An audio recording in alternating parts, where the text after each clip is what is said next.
Alexa, how do you be kind to someone? Here's something I found on WikiHow. To be a kind person, start doing nice things for your friends, family, and coworkers, even when they don't ask for anything. When you interact with people, smile and show a genuine interest in their lives by asking them how they're doing. Avoid judging people or gossiping about others. Instead, be compassionate by listening to people's problems and concerns and offering your support. By focusing more of your attention on being there for others, over time you'll find that you're a kinder person. Did that answer your question? Not bad. Thanks. You just made me feel more unique than a unicorn. Today, a message of friendship and unity through the excellent film that I hope you'll watch soon, Devotion, on Cinema Unites the World. Welcome.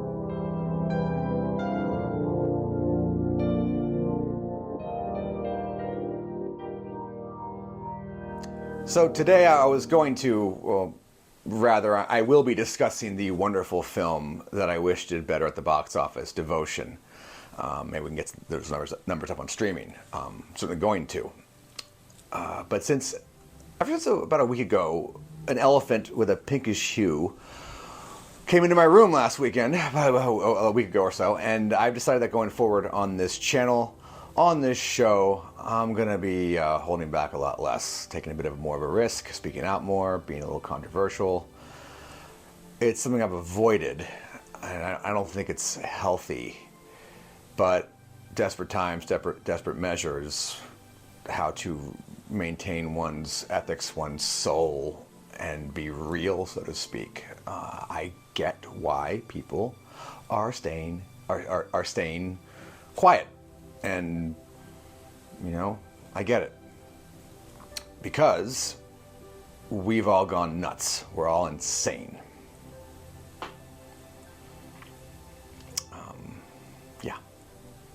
All of us think we're right. Well, it certainly seems that way. I question everything I believe every day, but I'm not seeing that a lot. Many of us define others by whether or not they agree with our core issues, and if they don't, we paint them as the enemy, and only with that brush. The vitriol, the tribal nature, it's not okay. We are being divided and conquered. We are not okay right now. We're hurting bad. And, no one gives anyone the benefit of the doubt anymore, it seems. I remember an interview with then Senator Barack Obama, and the interviewer asked him, who was your favorite president? And he answered Abraham Lincoln. And when he was asked why, he responded, because he never forgot the humanity of the other side. So I came to a conclusion the other day to use a method that I've done more than once without realizing it, and it came to me when I was reminded of a time during my freshman year at Penn, University of Pennsylvania. Hurrah, hurrah, go Quakers. We're on fall break with my a cappella group counterparts. There we are. And we're staying with an alum named Graham, wonderful guy, who had just graduated from Penn, and he was at the time a first-year law student at Harvard. Not bad. And we got to talking, and we were staying with him, and somebody, or maybe it was me, said, "So tell me about what law school was like at Harvard." And he said, "Well, in class, the professor uses a method called the Socratic method." And at the time, being 19 years old, I'd never heard of it before. So, what's that? And so this is from Wikipedia. The Socratic method also, Wikipedia isn't all bad. The Socratic method, also known as the method of Elentic method or Socratic debate, is a form of cooperative argumentative dialogue between individuals based on asking and answering questions to stimulate critical thinking and to draw out ideas and underlying presuppositions. It is named after the classical Greek philosopher Socrates, and is introduced by him in Plato's Theaetetus as midwifery, because it is employed, midwifery, because it is employed to bring out definitions implicit in the interlocutor's beliefs or to help them further their understanding. The Socratic method is a method of hypothesis elimination in that better hypotheses are found by steadily identifying and eliminating those that lead to contradictions. And then I remembered what Graham said, what I remember him telling us back in fall of 1996 was along the same lines, which was, if memory serves, Graham, if you're watching this, I'm getting this wrong, tell me. But the professor asked you to make an argument on a position, like say in a constitutional law class, and argue that the opposite position violates the Constitution to allow the death penalty, for example, to argue for the death penalty, right? And the professor then backs you into a corner with counter arguments, flaws in your position, and benevolently and politely encourages you to back yourself out of that corner with logic and reason, and like to combine to come up with new hypotheses and debate, logic, reason, debate. At no point does the professor threaten the person who disagrees, nor does anyone else. They argue the argument, not the person. Which brings me to Jonathan Majors. So at the time that I'm taping this, here is a fact. Number one, I know nothing. Nothing.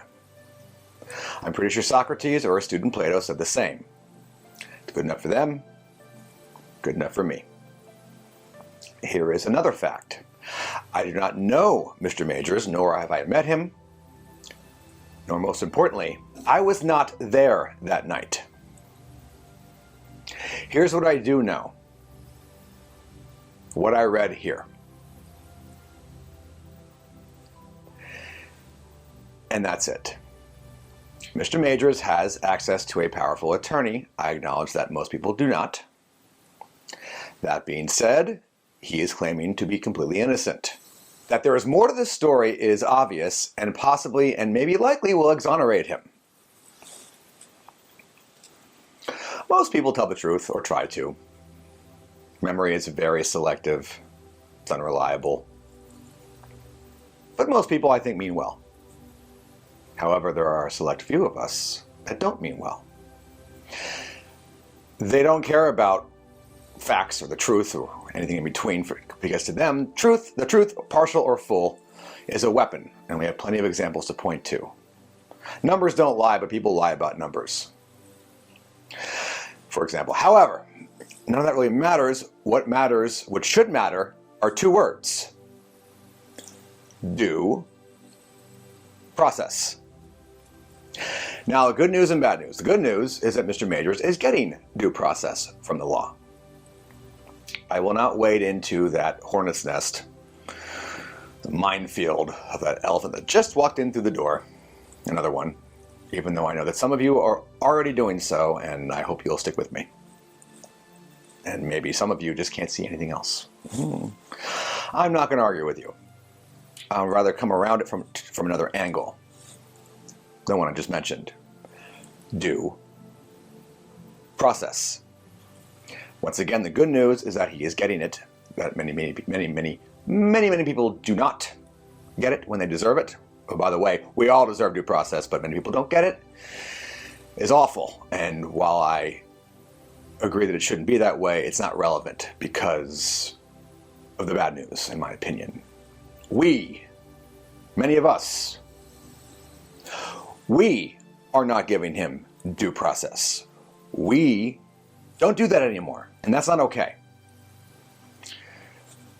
The presumption of innocence is one of the bedrocks of a free society. It is not up for Mr. Majors to prove his innocence. It's for the state to prove his guilt, and we are not the state.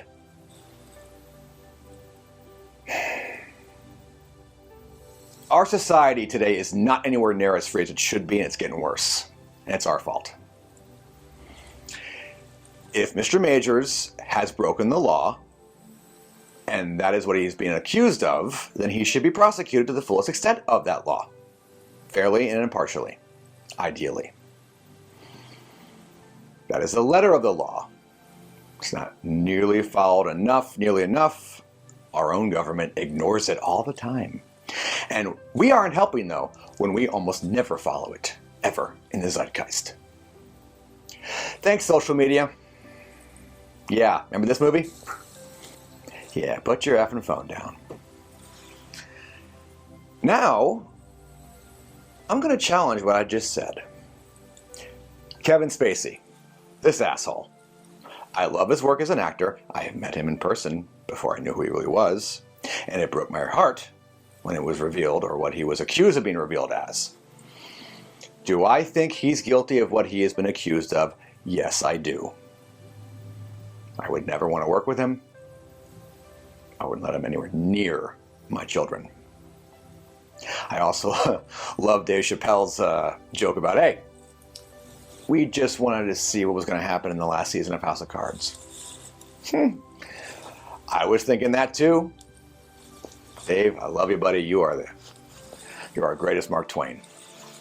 Someone I can disagree with from time to time, but still listen to and adore and respect. House of Cards went way downhill after season 2. It was always supposed to end with knock knock. And that's, if I'm going to rewatch it, it's going to be those first 2 seasons and that's it. And yes, also, I'm poking holes in my own argument. I'm glad that Ridley Scott reshot his scenes from All of the Money in the World with the late, great Christopher Plummer. I don't think justice has been done for Mr. Spacey from a law enforcement perspective. Did I just cancel him or agree to have him canceled? You tell me. Yes. Does that make me a hypocrite? Maybe. So what this forces me to do, and I'm glad it does. My wife's good at being my own Harvard professor, by the way. Thanks, hon. I'm volunteering to do this. I'm not being forced to do this. What I'm grateful to be able to do is to poke holes in my own argument. That to me is what doing the Socratic method without having to yourself is without having to get into Harvard. I am a naturally skeptical person, and today we overall aren't really that skeptical. We're pretty tribal. Can you be part of a tribe and be skeptical? Yes. But I will argue for the better of our society, for the bedrock that the bedrock of our society, which I will argue will always be skepticism. Most of the time, more than against anybody else, is to not do it is to be skeptical to ourselves and question our own beliefs. If we know all we want to know and don't want to know anything else, we don't grow. It doesn't mean you have to change your mind about certain things. No, just you do it yourself. I saw a wonderful meme the other day, and it said that take a position you feel very strongly about and now make 3 arguments against it. If you can't do that, you're not part of a logical position, you're part of a religious dogma. Well, wait, what if I can't make 3 points? What if I can only think of 2? Why 3? Arbitrary? What if I got no sleep last night and I can't think straight? What if I'm arguing from a feeling and a feeling only? See what I did there? Yeah.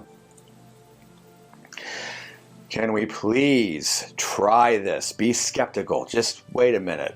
Is what I'm reading on Instagram reality? It's designed to mess with us. Can we agree to disagree together without ad hominems?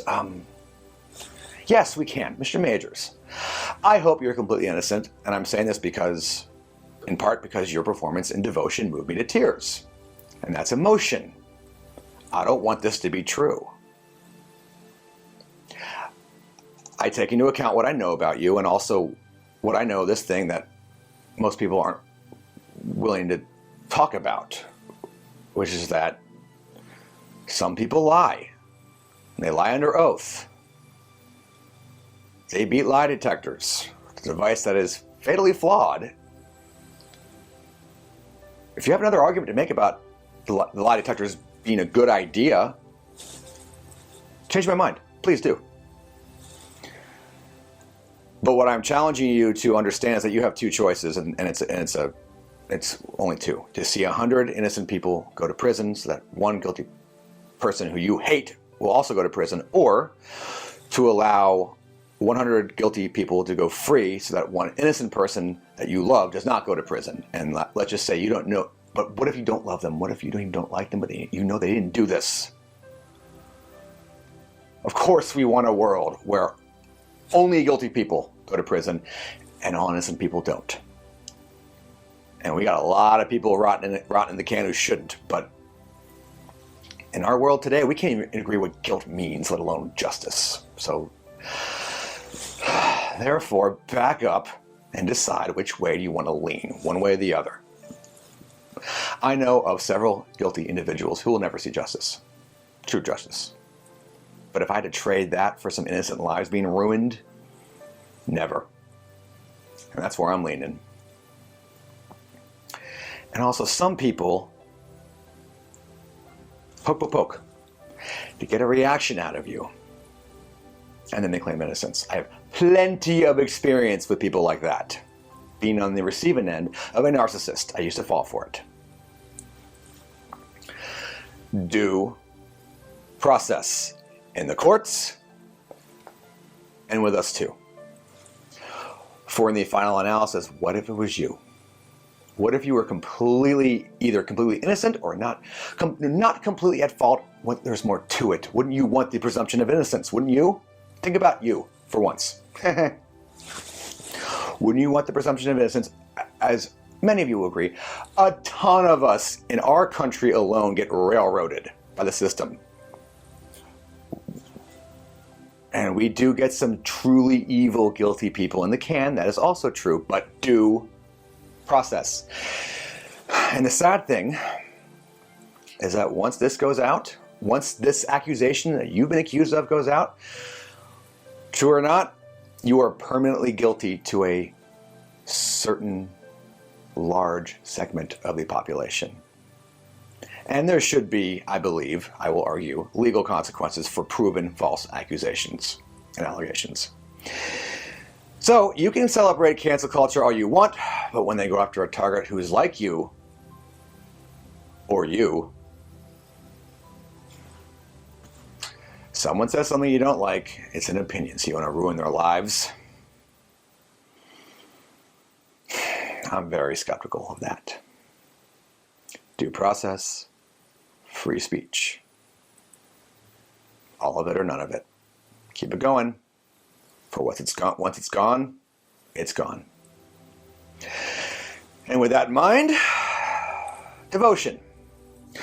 Starring Mr. John Majors and Mr. Glenn Powell. Based on the book Devotion, an epic story of heroism, friendship, and sacrifice by Adam Makos. Screenplay by Jay Crane and Jonathan A. Stewart, and directed by J.D. Dillard. The true story of Jesse Leroy Brown, born October 13th, 1926, died December 4th, 1950, was a United States Navy officer, the first African-American aviator to complete the United States Navy's basic flight training program, the first African-American naval officer killed in the Korean War, and a recipient of the Distinguished Flying Cross. This is a film you can know the ending as I did and still love. He was, by the way, he was born in Hattiesburg, Mississippi to an impoverished family and was avidly interested in aircraft from a young age. He graduated as salutatorian of his high school, notwithstanding its racial segregation, and later earned a degree from Ohio State University, Buckeyes. He enlisted in the U.S. Navy in 1946, becoming a midshipman, and earned his pilot wings on October 21st, 1948, amid a flurry of press coverage. In January 1949, he was assigned to Fighter Squadron 32, VF-32, above the aircraft carrier USS Leyte, L-E-Y-T-E. At the outset of the Korean War, Leyte, L-E-Y-T-E, sorry for mispronouncing it, was ordered to the Korean Peninsula, arriving in October 1950. VF-32 flew Fu-4 Corsair fighters in support of United Nations forces. Brown and Ensign had already flown 20 combat missions when his Corsair came under fire and crashed on a remote mountaintop on December 4th, 1950, while supporting the ground troops at the Battle of Chosin Reservoir. Ensign Brown died of his wounds despite the efforts of his wingman, Thomas Hudner Jr., who intentionally crashed his own aircraft nearby in a rescue attempt, for which Hudner was awarded the Medal of Honor. And that was all from Wikipedia. Admittedly. Admittedly, that was all from Wikipedia, but if anything's wrong there you go. Oh, yeah, about that. If you want historical accuracy, the only way to really get it is to see it yourself through your own eyes, and even that has a bias. Objective and subjective eyes that we all think we have, but subjective is big underlined. We know that memory is suspect. It doesn't mean your memories aren't true, it's just that be skeptical. And we all see narratives, and it's Hollywood. So therefore, with that in mind, I'm going to do my very best to talk about this story, this man, Ensign Brown, taken from the film itself. It is cinema unites the world, not facts unites the world. The emotions, the themes. We can't even agree on all that anyway, but I'm just going to, well, one thing I do know, besides nothing, is that I'm pretty sure I mean well. In a film, whether it be from Hollywood or anywhere else, characters have to be condensed. Events have to be condensed. Facts are not truth. They're two separate things. One is reason, one is emotion. Driven. And once again, we have lost that distinction in our world today in 2023. So to J.D. Dillard's wonderful picture, which did not do financially, and that is just a fact, so far, I'm not here to talk about the reasons. I wish it did do better. It's well worth your time. It's available on iTunes right now for $10. It's the time of taping this, and it's also on Paramount Plus in beautiful 4K. Ensign Brown gave his life for his country. Really, Jordan? His country? Yeah, his country. We ain't perfect. And we're hurting right now. Our country was not perfect then, and ain't perfect now, but it is worth saving. This scene. Ensign Brown, before going on a flight multiple times, looks at himself in the mirror and shouts racial abuse that he's gotten from his own experience, from bigoted human beings who didn't know any better. So why does he do this? It was this scene that I immediately found him relatable. Why does he say, Jesse, you ain't shit. You ain't never landed that plane. And then you can do the math on the next part of the dialogue, which you can see, but not here. Awful stuff. Life is not fair. Ensign Brown never should have had to go through this crap. But he doesn't complain. He goes onward, yet he's still human. It hurts.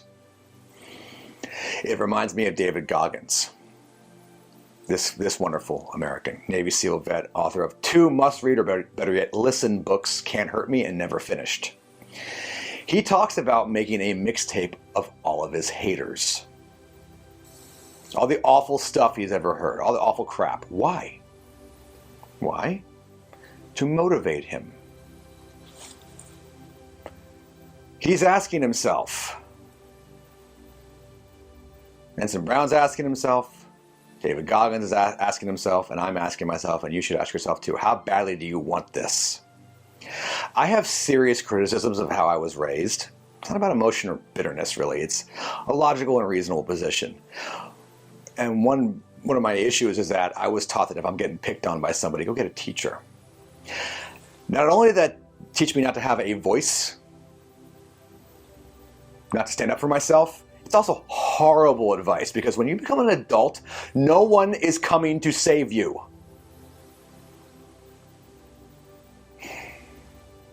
Haters, people who want you to fail for any reason, are inevitable. You might as well flip it around like Ensign Brown does. It's not fair, but it's reality. I am guilty of allowing haters to force me to procrastinate. But wait. Did they force me or did I force myself?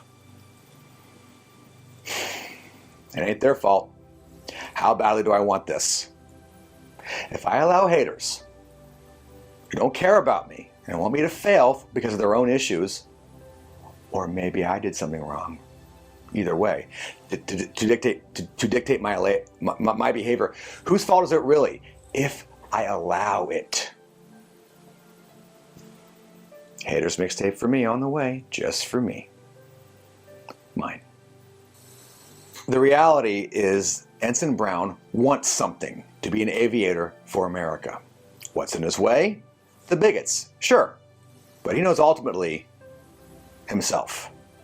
And this is his way, his own way of getting out of his own way, acknowledging the reality of the bigots, acknowledging also his emotions about it with reality, confronting it with logic. This is, as the Mandalorian says, the way. On to another crucial scene that I really loved and think is worth discussing. Tragedy happens about halfway through the picture. One of their fellow aviators dies in a crash because he didn't follow the orders to go around. The Corsair, again, I'm an aviator in training myself, but I've never heard of this plane, so I'm just going off the movie. I'm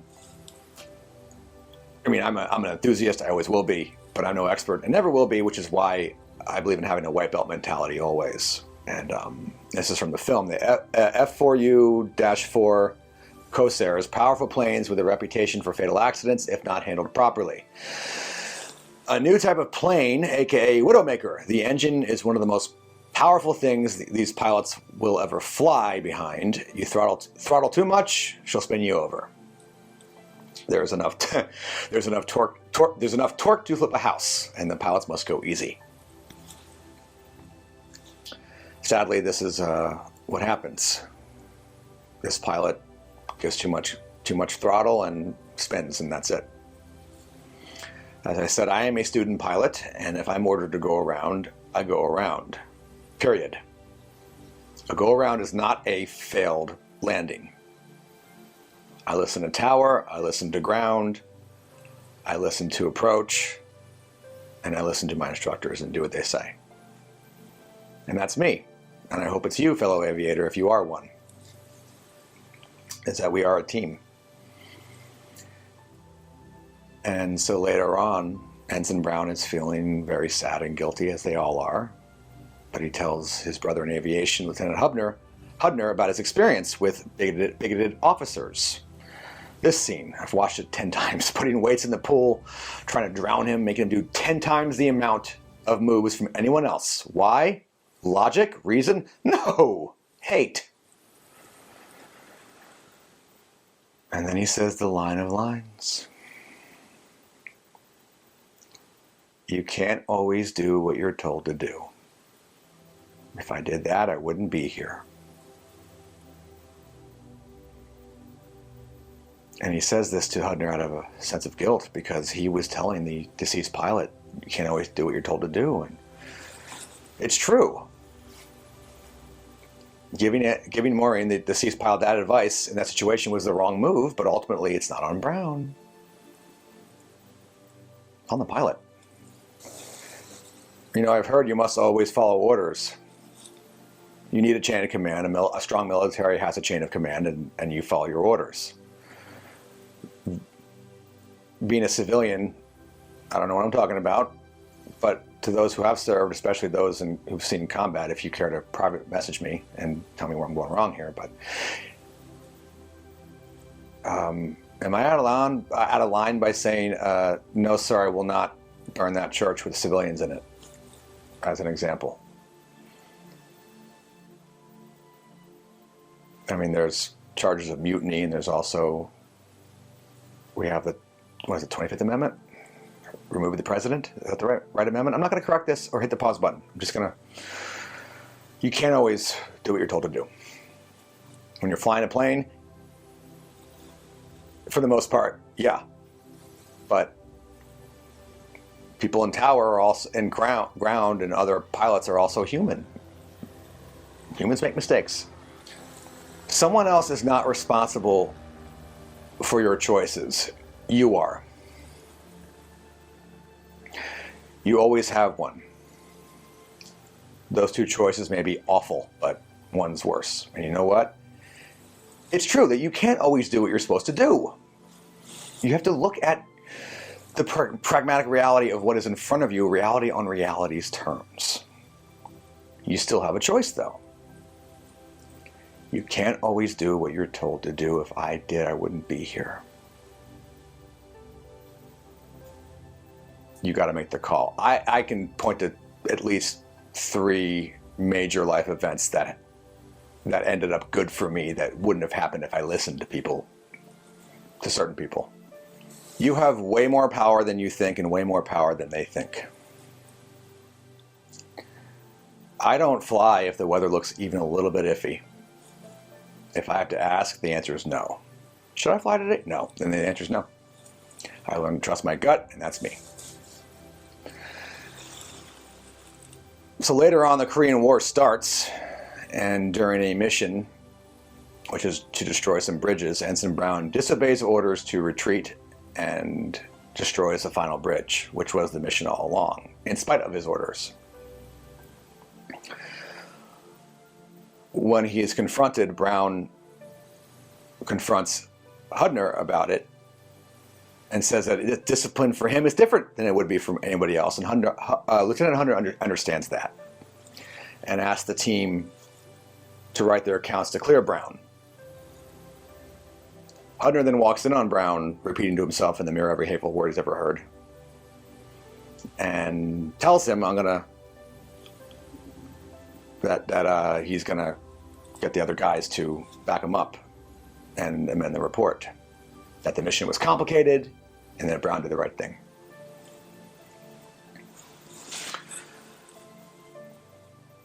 But Brown knows a piece of paper won't really help him, even though won't help him get a promotion. But Hudner asks him what he wants him to do, and Brown just says, just be my wingman. Forget the lifesaver and get the damn water. And that's all we really want, isn't it? Agency. In life, no one's coming to save you, and you can't solve your friends' problems for them. You can't, even though you want to. It doesn't make you a bad person. You don't have to be the savior. Just be a wingman, a wingwoman, whatever. Just be present. My wife's taught me this. Fellas, you know how they say women don't want us to solve our wives don't want us to solve their problems for them? Yeah, okay. They have a point. And ladies, or anybody else, sometimes problems need solving, but maybe nuance in between. And then you got this scene when he gets to watch. Much of the fellas chipped in and conning. Got you the Rolex. We see you. I loved it when he said, "What's your name, sailor?" Tell the brothers I appreciate them. If you admire someone, tell them. Don't be attached to the outcome. You're not entitled to the outcome. Your sincere and honest admiration is the gift. That's the reward enough. A bunch of other scenes that I don't have time to go into because, well, to the end, the death of Ensign Brown. Ensign Brown with Lieutenant Hudner are tasked with rescuing via air cover American soldiers trapped behind enemy lines. And on the mission, Brown is leaking fuel or oil. We're not really sure which. It doesn't matter. He has to put the bird down. If you're leaking oil, land. So he crash lands and he's stuck. Hudner lands so he can rescue him, but he is not able to. Can't. Reminds me of the ending of Casino Royale when it's a relatable tragedy when your friend someone you care for is within your reach, but you just cannot ever reach them, and you're in denial about it. Tell Daisy I'll always love her. Anson Brown's final words for his wife Daisy. I have no idea what that would feel like to be Lieutenant Hudner. Watching someone die, realizing that my dreams of spending my life with this person, this amazing human being, are not going to happen. Notice I focused on Hudner instead of Brown. Brown has accepted it. Stoic. At Ensign Brown's funeral, Lieutenant Hudner, with guilt, apologizes to Daisy, his widow, but she says, it's okay. You were his wingman. You were there for him. It wasn't your job to save him. It was your job to be there for him. Mission accomplished. Mission accomplished. You cannot solve other people's problems, but you can be there for them. Be present. Let us be more present. Doesn't mean you have to agree with everyone. You won't. But maybe we can agree to disagree. Please. It's not going to end well if we can't. So to JD and everybody involved in this picture, thank you for making a wonderful film that is very, very uniting and beautiful. I mean, there's so many other scenes, like the Liz Taylor stuff in Cannes, and the flight footage and editing and special effects are wonderful. And this one stands above. And we're living in very interesting times right now. Good times or bad times, they don't last. So with that in mind, watch some good movies while you can. I'm not going to tell you that we're going to be okay. I don't know that. But actually, given that I'm an incurable eternal optimist, we're going to be okay. Not if, when, but when, don't know. Anyway, thank you very much for watching my ramblings today. I've taken some steps forward with Trader, and it now has an IMDb page, or in development on IMDb Pro. I'm making this picture this year. Got great advice from a member of the crew of a short film that I'm the lead in. I can't wait to tell you all about it later. But they were pointing out, I know you plan on 2 days, Jordan, but you might want to add a day. I'm like, yeah, I think you're absolutely right.